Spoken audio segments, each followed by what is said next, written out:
হঠাৎ করে সবাই দেখতে পায় সমুদ্র সৈকতে বড় এক সুনামি, কিন্তু তারা এটা লক্ষ্য করেনি সুনামির সাথে ভেসে আসছে লক্ষ লক্ষ জম্বি। এই জম্বিগুলো আসে কোথা থেকে চলুন দেখি। ঘটনা শুরু হয় একটা ছোট দ্বীপ থেকে। সেই দ্বীপে সায়েন্টিস্ট রিসার্চ করছিল। হঠাৎ করে একটা ভাইরাস সবার মধ্যে ছড়িয়ে পড়ে।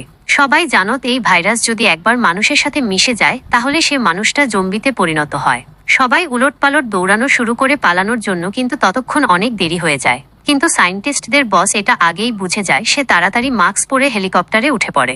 অন্য সায়েন্টিস্টরা বাঁচার জন্য তার হেলিকপ্টারে ঝুলে পড়ে, কিন্তু বস সায়েন্টিস্ট একটা কেমিক্যাল তাদের উপর ঢেলে দেয়, যার কারণে তারা নিচে পড়ে যায়। তারা এই বিষয়টি লুকিয়ে রাখে। ভেবেছিল সমুদ্র তাদের মধ্যে একটা বাধা, যার কারণে ওই জম্বিগুলো দ্বীপের মধ্যেই থেকে যাবে। কিন্তু দিন গড়ানোর পরপরই জম্বিগুলো পানিতে নামা শুরু করে। একটি বোট জম্বিগুলোকে দেখতে পায়। তারা পালিয়ে যাওয়ার চেষ্টা করে, কিন্তু ততক্ষণে দেরি হয়ে যায়। তারা পিছনে দেখতে পায় এক সুনামি, যার মধ্যে লক্ষ লক্ষ জম্বি।